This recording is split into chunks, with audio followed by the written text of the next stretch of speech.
So let's rank all films that I've watched for the first time ever for the month of March 2022. Big D's Entertainment Rankings and Reviews.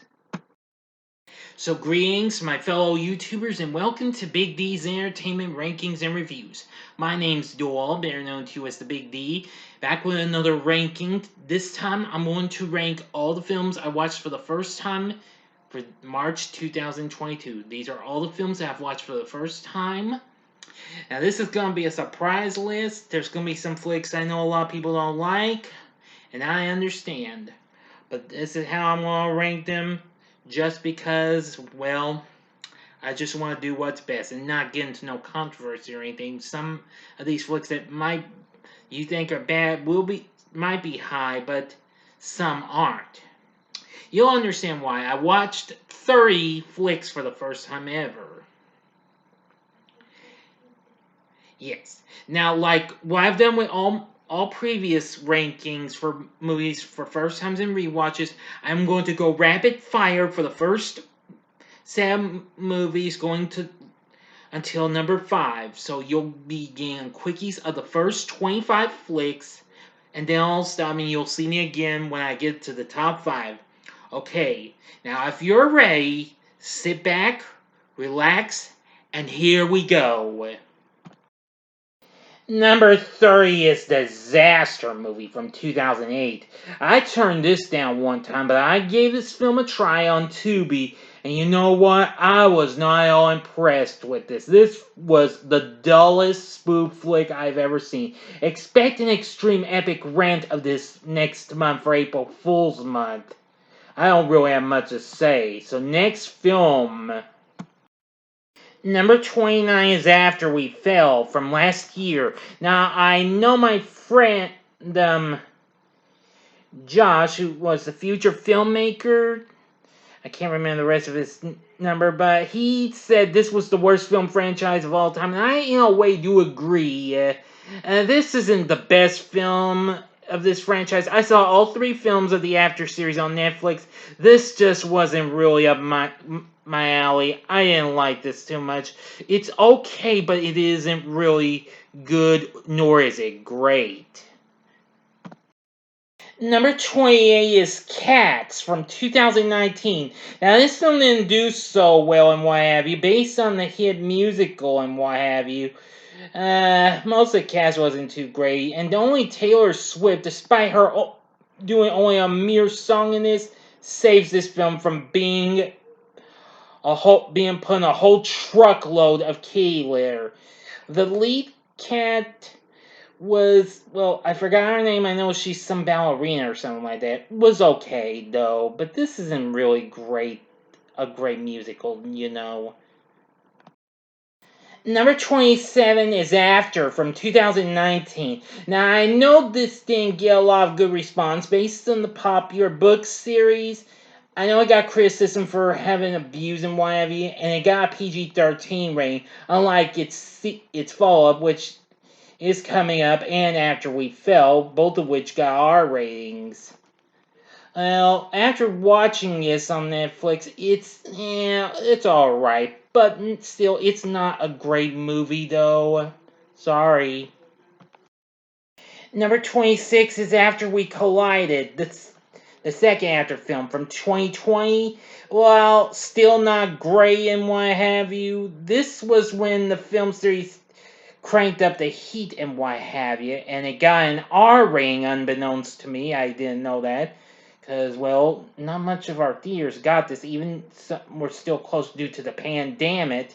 Now, I watched this on Netflix, and, well, it was a little okay, but still not great, though. I actually consider this to be a little bit of a step up from the first After film, though. But you don't have to take my word for it. You can hate these all you want, and that's fine with me. You are entitled to your own opinions on these. Thank you very much.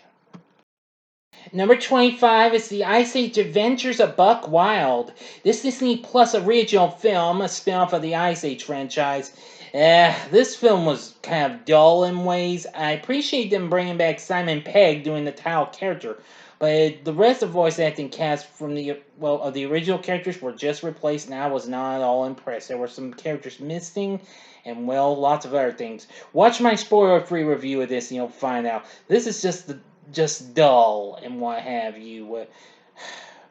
Enough said. Next film. Number 24 is Cheaper by the Dozen from this month. Another Disney Plus film. This is alright, but it's not good like I wanted it. I appreciate the way it had mixed marriage and what have you, mixed colors and what have you, but it just didn't give me much of a good laugh and what have you. I much rather rewatch the Steve Martin version, which I will be showing down the rewatches ranking. But this one's alright, but it's not really great though. Number 23 is 50 Shades Freed from 2018. Now, this is the final installment of the 50 Shades franchise trilogy, actually.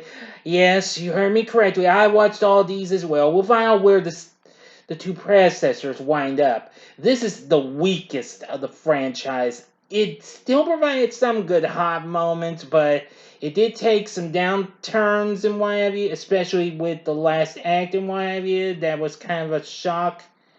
Oh well, it was still okay. We got some good performances from Jamie Dornan and Dakota Johnson. Enough said. Number 22 is Lake Placid 3 from 2010. This is the third installment of the Lake Placid franchise. I took a chance and watched 3 of the sequels on Tubi after I revisited the original.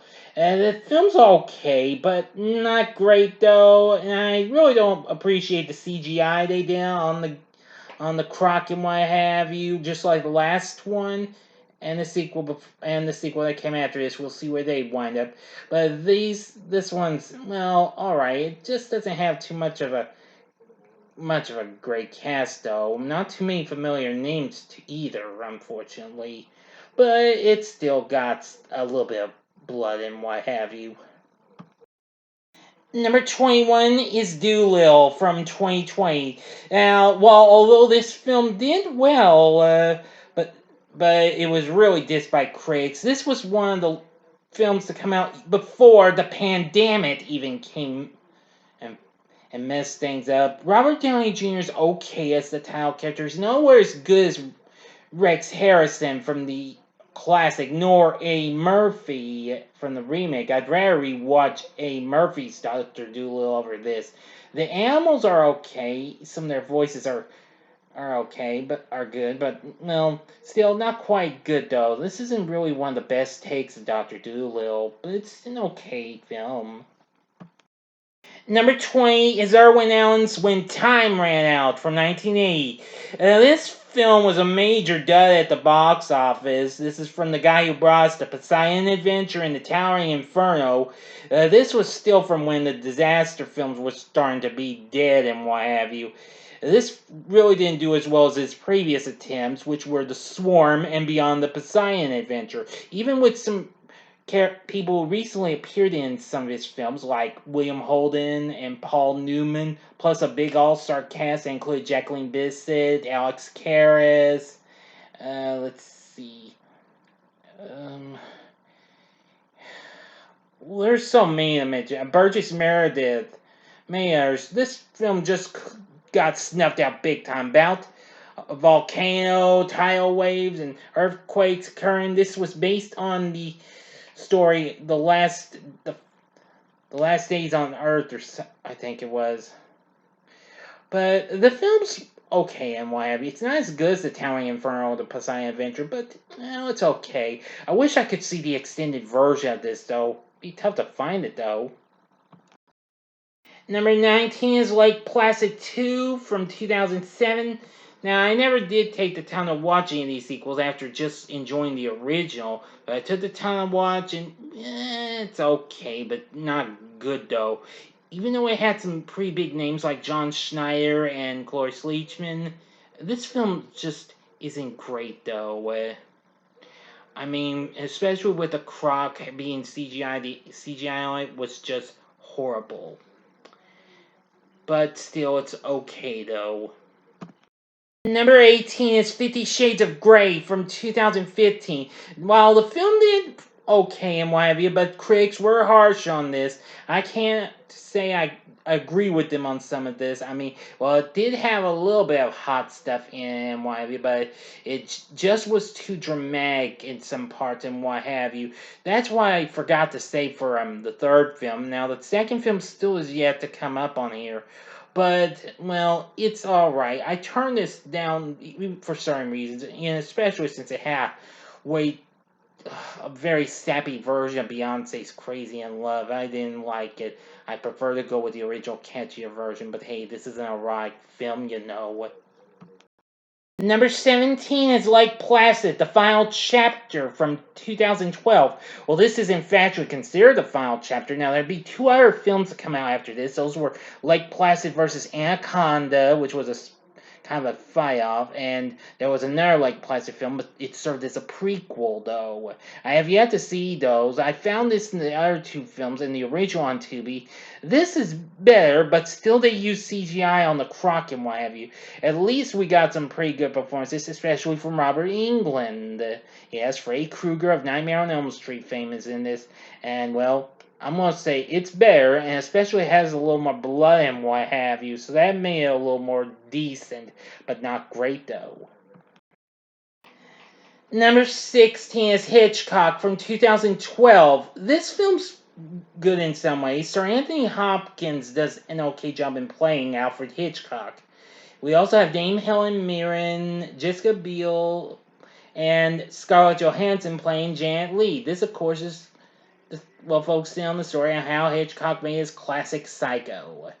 Yeah, this wasn't too bad. It had a few odd ends and stuff like that, but overall, it's not too bad of a film. I enjoyed it for what it was. Number 15 is Battleship, also from 2012. This film didn't quite do as well as we'd hoped. Based on the popular board game of the same name, this just kind of felt like it was blending this here game in with a bit of Transformers or Pacific Rim or what have you. But I think Pacific Rim wasn't ready for release just yet. No, more Transformers than that. Anyway, it does have an okay cast that includes Taylor Kitsch, Liam Neeson, and even Rihanna. Anyway, the film's pretty cool. Can't consider it a guilty pleasure just yet because this was my first time watching it. But anyway, it's overall a fun experience. It does have a few funny stuff, but oh well. I still got a few good kicks out of it. Number 14 is Barry Gordy's The Last Dragon from 1985. And this film's kind of a cult classic in ways. I mean, I don't know much of its cast, but it's kind of a crazy African American take on Kung Fu and what have you, and I still got to enjoy it just because of its 80s vibe and what have you, and especially its soundtrack, since it featured the song Rhythm of the Night by DeBarge. I used to have a 45 of that single, and I'm going to say it was pretty good in some ways. Maybe not one of the greatest, but still, it was fun though. Number 13 is 50 Shades Darker from 2017. I'm probably going to get controversy for having this so high. This was a little bit better than 50 Shades of Grey, but you don't have to take my word for it. I'm sure a lot of you don't like this franchise. I kind of did like a little bit of this, but hey, it was pretty high in some ways, especially on some scenes, but I won't talk too much about it. The two main characters are pretty good this time, unlike what would happen in the next one. But anyway, 50 Shades Darker, it's pretty good, but that's just in my opinion. You don't have to take my word for it. Number 12 is Dunkirk, also from 2017. This film was directed by Christopher Nolan after working on the Dark Knight trilogy and producing The Man of Steel. This film is not too bad. A pretty good war flick and what have you. I think this is just so good with a pretty good cast and what have you that included Harry Styles, Kenneth Branagh, and several others. Dunkirk's not too bad of a war flick. I think it was pretty neat. Number 11 is The Adam Project. This recent Netflix film, which premiered this past month, was pretty good, with Ryan Reynolds reteaming with director Sean Levy.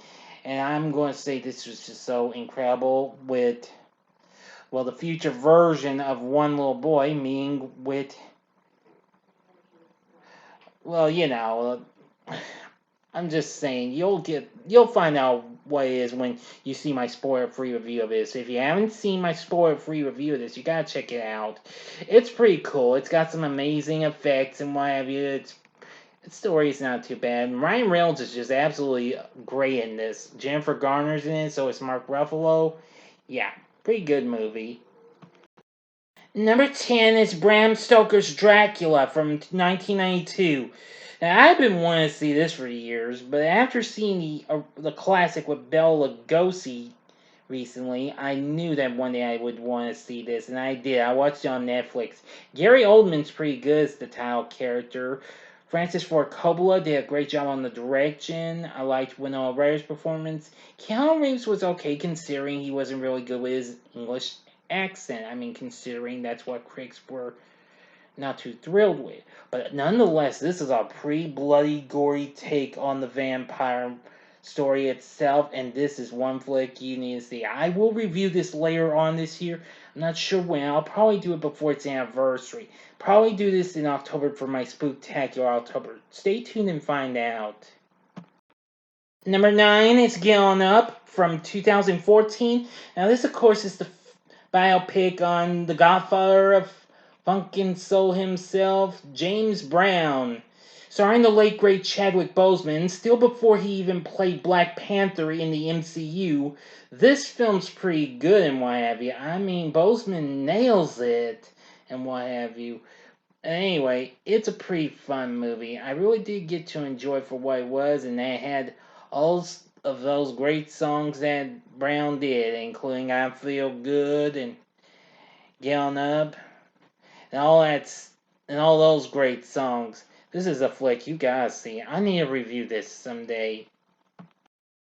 Number 8 is The Lost City, which recently came to theaters this month. I've got to say, I really loved this. Sandra Bullock and Channing Tatum were an absolute comic team in this. If you haven't seen my spoiler-free review of this is one you gotta check it out. I mean, it's got some pretty good performances from Brad Pitt, considering his short run in the film, and Daniel Radcliffe, who plays the villain. Yeah. Second movie I know where Harry Potter becomes the villain. I'm just having some fun with you, but seriously, this is a flick you've got to see if you haven't already. Number 7 is Tootsie from 1982. Now, I've been wanting to see this 80s classic for some time, never have gotten up to it. Dustin Hoffman does one heck of a job in playing a guy who dresses in drag to become the leading, well, maybe not leading star, but a big star on this here soap opera or something like that. But anyway, this has a great cast that includes Jessica Lange, Terry Garr, heck, even Bill Murray's in it. Yeah, I definitely need to review this. I know it's anniversary later on this year, so I'll think about it. Sidney Pollack does a pretty good job in directing this film, so anyway, Tootsie is really a fun flick. Number 6 is Wallace and Gromit in The Curse of the Were-Rabbit from 2005. Now, I had been wanting to see this film as well. Never got up to it, but this film is absolutely really funny. Well, this film didn't do too well here in the US. It did well overseas, though, and won the Academy Award for Best Animated Feature.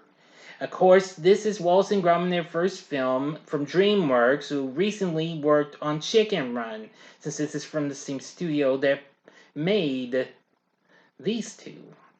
Wallace and Gromit are absolutely really funny. I love the performances from the cast. Of course, I have seen 2 of Wallace and Gromit's animated specials, which were A Grand Day Out and The Wrong Trousers. This movie's pretty fun. If you haven't seen this film, I'd recommend you check this out. I definitely must review this for Spooktacular October.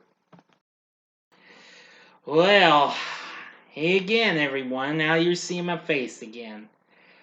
Well, I sure hope you've enjoyed this little ranking so far. Now, we're going up to the big ones. That would be the top 5, and I do hope you're ready for it. Because this was really tough and what have you, but hey, I got through this without any trouble. But hey, these top 5 are pretty good, but you have to take my word for it. You be the judge and what have you. It includes a horror movie remake, a recent animated feature that's coming of age, one direct-to-video movie that's pretty good in my head with good music. One that's got classic 70s music in my head. Actually takes place in the 70s. And one dark heroic flick. So, if you're ready, let's get into the top 5. And here we go. Coming in at number 5 is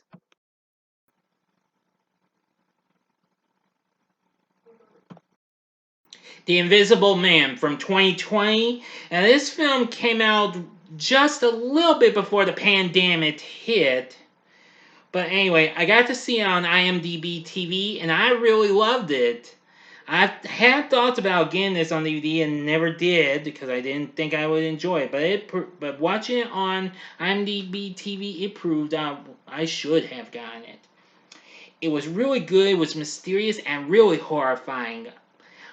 Even though I liked the classic, but this one just took the cake. Elizabeth Moss is absolutely really good in this film. And I do like the direction from Lee Whannell, who, of course, I do believe that's the Lee Whannell who worked on another flick. Yes, who worked on Saw as well as the Insidious franchise. But anyway, yeah, this film's pretty good and what have you. Of course, it's inspired by H.G. Wells' novel the same name. And let me tell you, this is just so shocking and it's good. If you haven't seen The Invisible Man from 2020, you need to check it out. I definitely will review that in Spooktacular October as well. Most definitely. I loved The Invisible Man 2020. What can I say? And coming in at number 4 is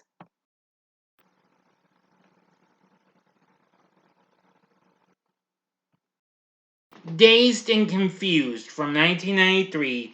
Now, I know a lot of my friends seen this, but I haven't. I watched it on Peacock, and what can I say? This was a blast from start to finish. With featuring so many great tunes and what have you. This is a really good coming of age film and what have you. Richard Linklater does a great job in directing this. It features a big cast that includes Jason London, Ben Affleck, one of his early films, Mia Jovovich, Cole Hauser, Parker Posey, Adam Goldberg.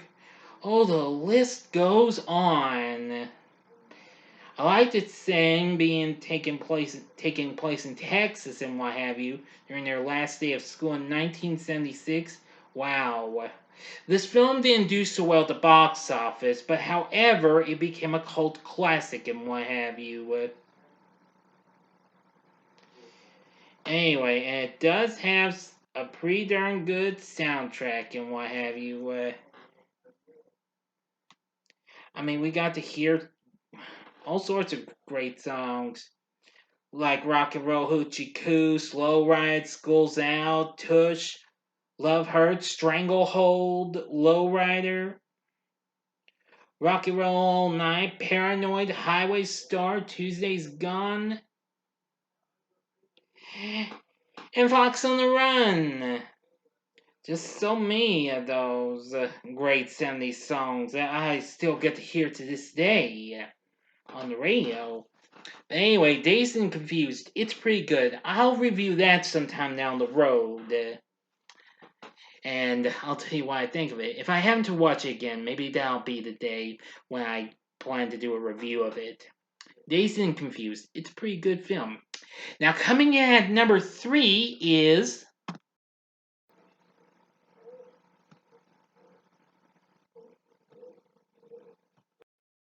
Honey Girls from last year in 2021. This direct-to-video flick I feel like is a little underrated since it's gotten mostly mixed reviews, but I loved it. It proved to be more good than what I had anticipated. About a bunch of young musicians who enter a talent competition hosted by a pop star to become the next big solo act. But unfortunately, they find out that this pop star does not like groups since she used to be in one. The girls in this film are really good, but I gotta give credit to the big gal who played the pop star in this, and that would be former R&B teen diva Ashanti. Yeah, I was surprised to see her again. I mean, I haven't heard from this gal in years. I used to be a big fan of Ashanti's. I have her first 3 albums. Wow. Anyway, all the other girls are pretty good and what have you. For a group of young musicians become big, even with funny ears and masks and what have you, like what gals in France used to wear. They'd be known as honey girls. Yeah, that's really something. Look on the bright side. At least this was better than the Gem and the Holograms flick from a few years back. Believe me, I'd rather watch Honey Girls over that. You know. Anyway, you can find the film on Netflix. If you can't find it on physical media, no problem. It's streaming on Netflix.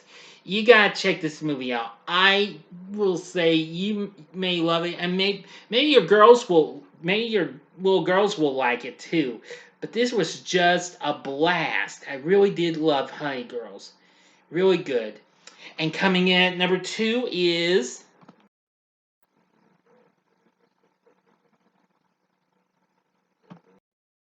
Turning Red. Yes. Now, if you haven't seen my spoiler-free review for this film, you need to check out. This film, which we were originally supposed to get in theaters, just proved to be yet another Disney Pixar flick to fail to go at theaters because they still were worried about the pandemic again. That made it Disney and Pixar's third film in a row to not get a chance to be released in theaters. But very soon, that's going to change. I've recently read that their next attempt, Lightyear, will be shown in theaters, not on Disney Plus. Thank goodness. Back to Turning Red. This film was just wow. I don't think I would consider it to be the best Disney Pixar flick, but hey, it's a big step up from what I've seen. I mean, while I like a lot of films from Disney and Pixar, like the Toy Story films or Finding Nemo or The Incredibles, this film kind of would be up there with them. But I can't guarantee you that, though. But still, it's pretty good. This gal who, well, can't control her emotions, she becomes a red panda, and boy, let me tell you, yeah. Especially when it came to the final act and when at the concert with Four Town. And let me tell you, it was really, wow. Kind of makes you feel like you're watching a Godzilla film or something like that. But I didn't spoil that bit, though. That's only a slight heads up in case you've already seen it, but, well, I think you understand. But anyway, Turning Red was just so good. I really loved it. It was very good. And finally, my number 1 first time watch of March 2022 is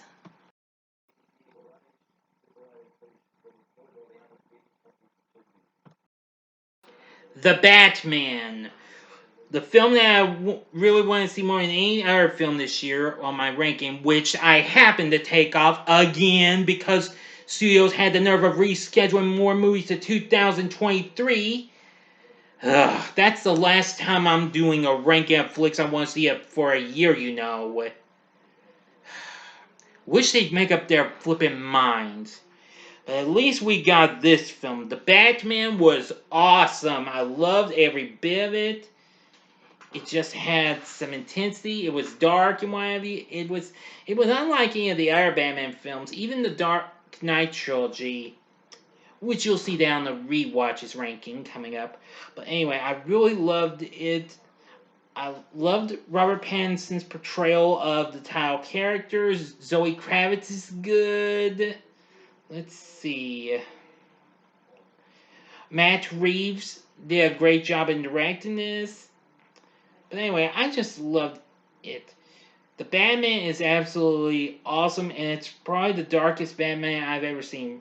Riddler is pretty dark and what have you. Penguin's pretty dark and what have you. I mean, Colin Farrell did a great job. Paul Dano did a great job in playing the Riddler. Yeah, I'm gonna say it's pretty good. And we'll hope for the best that the next Batman film is gonna be even bigger and better and darker. Maybe not. Let's not jump to any conclusions. But the Batman's one flick you gotta see, so you better go see it while you still can before it gets sent to HBO Max. Anyway, so now you know what my first time watches from March 2022 are. What do you think of this ranking? You can tell me in the comments section below. If you like this video, click the like button, subscribe to my channel, and be a part of the Big D Nation. And join me next time when I bring to you my rewatches ranking, which is a whopper. It's 40 movies. So thanks for watching, and if you like this, check out my spoiler-free reviews of some of the films I mentioned. In the upper left-hand corner is the review for the Batman, which I forgot to point out. The upper right-hand corner is the review of Turning Red, and the bottom left-hand corner is the review for The Lost City. And the bottom right-hand corner is the button you can click to subscribe. If you like rankings and reviews on movies, TV, music, video games, etc., then I'm your guy. Thanks for watching. Until next time, I'm the Big D saying, see ya.